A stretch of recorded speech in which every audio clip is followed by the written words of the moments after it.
Le parquet également les poursuit pour séquestration. Est-ce que vous avez appris que parmi eux, il y en a qui ont séquestré ou vous avez assisté? Appris ou vu? Oui. Ben, comme tout le monde, de la population, nous avons tous appris qu'il y a eu des gens qui ont été arrêtés, qui ont été torturés. Ça, tout le monde a appris ça. D'accord. Et vous n'avez pas vu? Pas vu. D'accord. Il y a également l'attentat à la pudeur. Est-ce que vous les avez vus commettre des actes impudiques sur des citoyens? Eux-mêmes? Eux-mêmes. Non. Ensuite, détention illégale d'armes de guerre et de matériel en leur possession. Est-ce que vous les avez vus avec des armes de guerre? Des armes? Des armes de guerre. Nucléaires? De guerre. Ah ben oui, les bérets rouges qui étaient dans le quartier et qui nous ont parlé avec vigueur. Mais pas eux. Des bérets rouges? Dans le quartier. Dans le quartier. Bien. Donc en somme, toutes ces infractions-là, vous ne pouvez apporter aucun témoignage par rapport à leur commission et à leur imputabilité. Moi, je crois que c'est la Cour de décider ça, c'est Bien. pas de mon ressort. Docteur, depuis quand vous êtes à Donka? Depuis de nombreuses années, on va dire comme ça. Depuis 1980, depuis 1979, je veux dire. Depuis 1979. Ouais, je suis maintenant à la retraite et je remercie le Seigneur. D'accord. Un parcours élogieux. Chef service gynécologie. Tout à fait. Quand il y a des événements dans la cité, c'est vous qui prenez l'ambulance pour aller chercher les malades? Ou c'est votre service d'urgence qui vous réfère les malades? Habituellement. Habituellement, Oui. les patients se rendent au service des urgences si Oui. ça relève de la gynéco, ce qui est arrivé, puisque ce sont ceux qui étaient de garde au service des urgences qui ont appelé à la rescousse le service de gynéco pour venir voir les femmes qui disaient être violées, pour en établir les preuves. Docteur, C'est ça notre fonction, oui. habituellement, Oui, vous, en 2008, vous étiez chef de service gynécologie oui, au top. oui, Vous étiez le grand patron. oui. Et il y avait beaucoup de structures qui relevaient de vous, Les structures du service de gynécologie et de qui relevaient de vous. Oui. Voilà. Habituellement, quand il y a des événements de ce genre, ce sont les services des urgences qui vous réfèrent les malades, ou bien c'est vous-même qui prenez l'ambulance pour sortir, rechercher les victimes? Qu'est-ce que vous voulez préciser? Précisez votre idée parce que je ne comprends pas la question.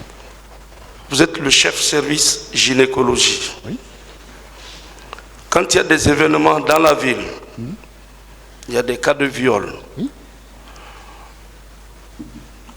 Est-ce que ces cas de viol vous sont référés à travers les urgences, les services des urgences, ou bien c'est vous-même qui prenez l'ambulance pour aller chercher ces cas à travers la ville? Les cas nous sont référés. Pardon? Les cas sont référés. Sont référés, d'accord. Parce qu'on n'est pas censé être au courant de D'accord. l'existence de ces viols-là. D'accord. Et donc les gens nous sont Donc, référés. au service des urgences, il y a les représentants de toutes les structures. Corrigez-moi, hein, si je ne suis pas médecin. C'est oui ou non? Sauf le service de gynéco qui prend en charge ses propres urgences. Puisque c'est une autre situation. Une femme enceinte ne peut pas venir au service des urgences pour se présenter alors qu'elle a besoin d'être prise en charge tout de suite. Oui, mais une femme en état a commencé depuis la base. Ça, ce n'est pas un cas de viol. Mais vous avez dit dans Oui. votre question, Allez-y. si les gens viennent, que tous les services étaient représentés aux urgences, je vous ai dit non. Tous les services y sont, sauf le service de gynécologie, qui prend ces urgences en charge directement dans le service. Sauf cas de force majeure d'une situation qui arrive et que dans la situation, l'équipe des urgences découvre qu'il y a un problème gynécologique et dans ce cas, ils font appel au service des urgences du service de gynécologie pour qu'ils se déplacent pour venir voir le patient ou la patiente. Combien de malades les urgences vous ont référé ces jours-là? Je ne comprends pas la question. Combien de malades, combien de personnes victimes de viol les urgences vous ont référé ces jours-là? Les urgences ne nous ont référé personne puisque l'équipe, ils ont appelé au secours pour que l'équipe soit sur place. Sur place? Ben oui. D'accord. Mon professeur, monsieur le professeur, combien de fois vous avez rencontré madame la directrice de l'hôpital ces jours-là, docteur Fatou Sike Kamara? Au moins 2 fois. 2 fois? Au moins, je crois, oui. Où? Au service des urgences. Les urgences? D'accord. Mais elle était à l'hôpital, elle avait beaucoup de travail parce qu'il fallait, je pense, préparer les kits, essayer de mobiliser un certain nombre de choses pour que les urgences ne manquent de rien. Je pense que elle s'occupait du côté administratif des choses et son adjoint était permanemment, je peux dire, sur place. D'accord. Professeur, excusez-moi, à la veille, vous n'étiez pas au courant qu'il y avait des événements qui devaient se produire au stade à la veille? Enfin, il y avait une manifestation de l'opposition qui était prévue. Tout le monde a écouté ça à la radio. Personnellement, vous étiez informé? J'ai écouté à la radio. À la veille? À la veille, oui. Vous étiez au courant? À la radio, tout le monde a entendu qu'il devrait y avoir une manifestation de l'opposition au stade. D'accord. À quelle heure vous l'avez appris? Dans la nuit.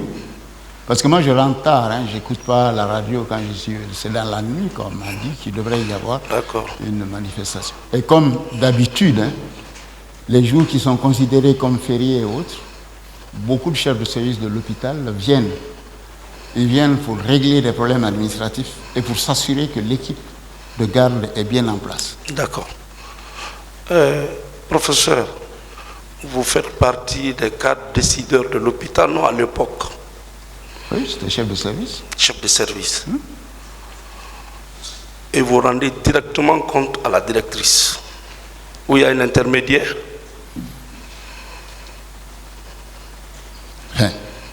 Pour toutes les activités sont étudiées au cours d'une réunion. Ça s'appelle le monitorage. D'accord. On n'a pas à rendre compte au directeur tous les jours pour les activités qu'on fait. Non, il y a un monitorage qui est organisé qui permet de voir et de passer au peigne fin toutes les activités faites au niveau des services. Le stade est à moins de 2 km de votre centre hospitalier. Oui. Vous êtes un chef de service. Oui. À la veille, vous apprenez qu'il y a des manifestations. Oui. Et qui parle de manifestations en Guinée, c'est qu'il peut toujours y avoir des débordements, des blessés. Est-ce que vous avez pris soin d'appeler madame la directrice pour lui dire: je viens d'apprendre qu'il y a des manifestations, prenons les dispositions? C'est pas mon rôle, ça. C'est pas votre rôle. L'hôpital a des principes. D'accord. Chaque fois qu'il y a une manifestation, les urgences sont renforcées. Je viens de vous dire que lorsque, au service des urgences, ils ont constaté qu'il y avait un débordement, qu'il y avait beaucoup de blessés, ils m'ont appelé, mes assistants. Monsieur, on nous a appelés parce qu'il semble qu'il y a beaucoup de problèmes aux urgences. Donc, nous allons voir ce qui se passe et nous vous tenons au courant. C'est ce que je viens de dire. Oui, mais s'il vous plaît, on dit le médecin après la mort. Ah bon? C'est ce que nous avons appris. Mieux vaut prévenir que de guérir. Ah bon?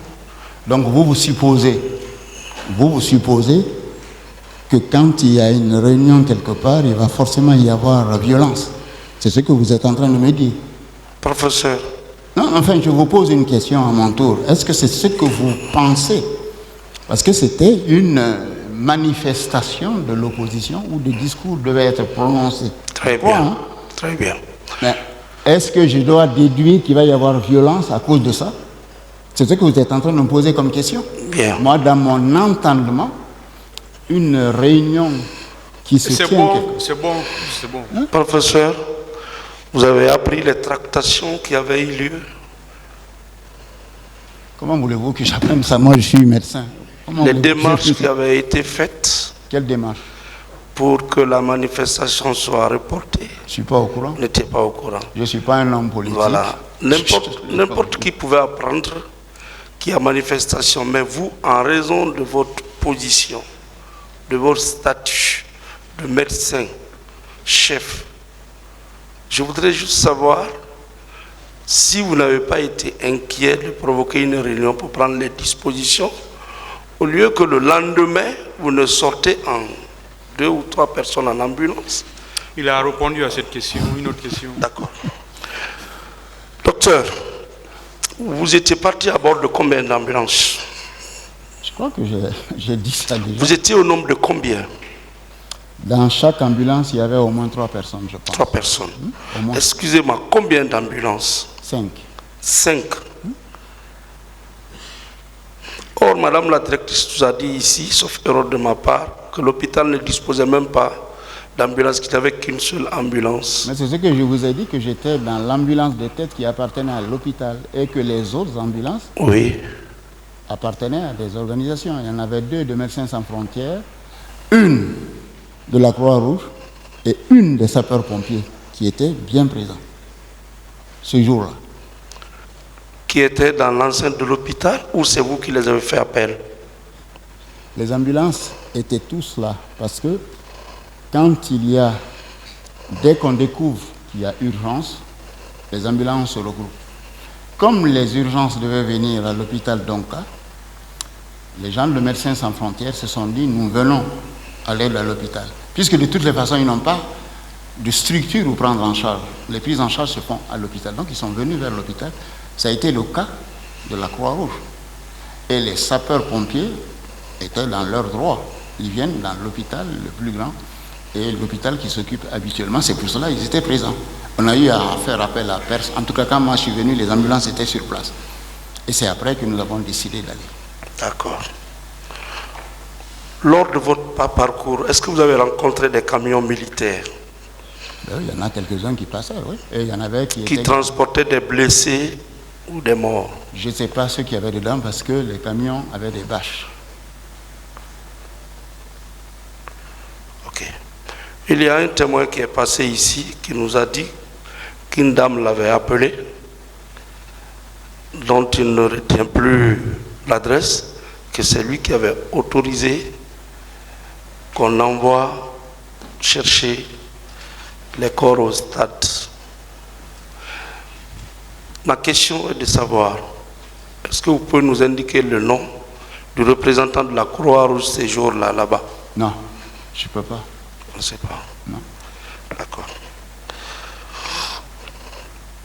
Monsieur le professeur, est-ce que vous vous étiez rendu à la morgue? Non. Est-ce que des cas de viol avaient débouché à des décès? Non. Pas que je sache. Votre connaissance? Non. D'accord. Depuis que cette affaire a commencé, est-ce que vous êtes passé devant une commission d'enquête? Oui. Laquelle? Celle qui était présidée par le procureur Siriman Kouyaté. Le président? Oui. Siriman Kouyaté.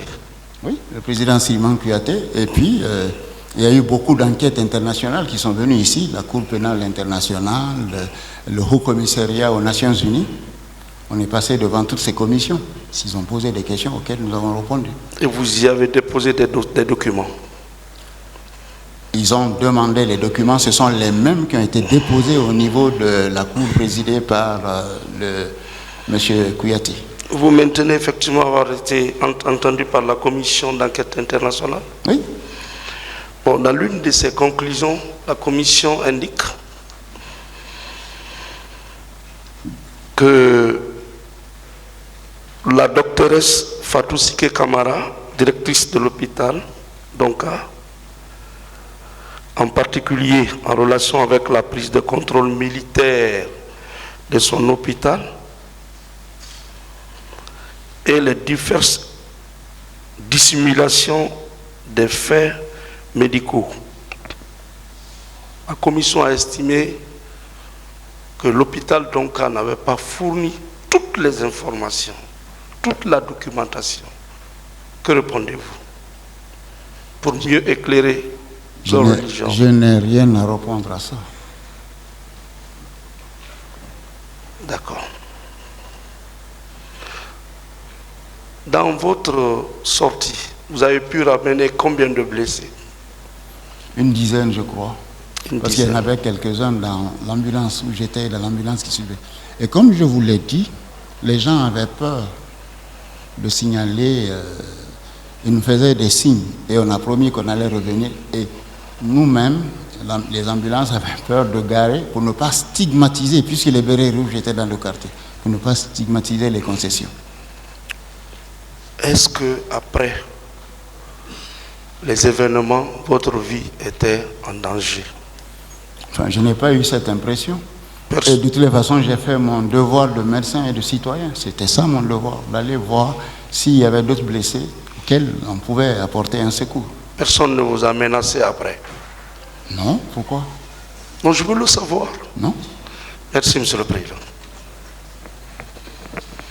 Docteur, bonjour. Bonjour, monsieur. J'ai quelques petites précisions. Oui, je vous écoute.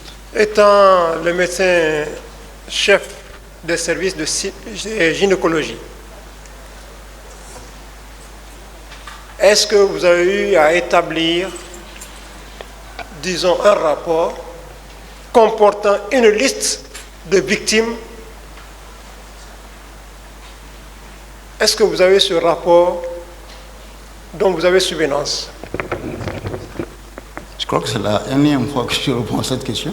Oui, la réponse est oui. Et c'est le même rapport qui a été déposé depuis la première enquête et devant les différentes institutions qui nous ont posé la question, ils ont eu le rapport. Est-ce que vous avez souvenance des noms de victimes des services de gynécologie, des victimes de viol? Vous avez souvenance de tous les noms des personnes. Des noms des victimes de viol. Les noms? De quelques noms. Vous avez eu à parler de 20 noms, quelque chose comme ça. Même si j'avais les souvenirs des noms, je ne vais pas vous le dire. Je suis tenu par le devoir de réserve. Le secret médical, bien sûr. Oui. Mais nous avons besoin ici, pour la manifestation de la vérité, de quelques noms, parce qu'il faut en discuter. C'est bien, même le tribunal n'allait pas l'autoriser à citer les noms ici. Vous pouvez poser une autre question, maître. D'accord, monsieur le Président. Est-ce que vous avez eu des cas de torture? C'était pas ça mon rôle. Hein. Mon rôle. Excusez-moi. Celles qui ont été violées, oui, elles ont été forcément. C'est la plus abjecte des tortures qui puissent exister. oui, La violence sexuelle. Oui. C'est la plus abjecte. ok.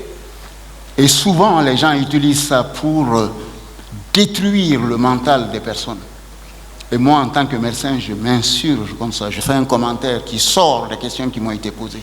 Mais je vous donne ma position sur la question. C'est la plus abjecte de violence qui existe. En dehors des cas de viol, est-ce que vous avez eu à entendre parler de torture dans vos services à l'hôpital Donka? Je pense que la raison de ma présence ici, c'est de dire ce que j'ai vécu, ce que j'ai vu, ce que j'ai entendu. Tout le monde l'a entendu, donc je n'ai pas besoin d'en parler. Et c'est pourquoi je vous ai posé la question. Est-ce que vous avez eu à entendre de torture? Je ne réponds pas à cette question. Je viens de vous dire que la raison de ma présence ici, c'était de dire ce à quoi j'ai assisté, pas de parler de ce que j'ai entendu. J'ai entendu beaucoup de choses. Merci, monsieur le Président. Je suis satisfait.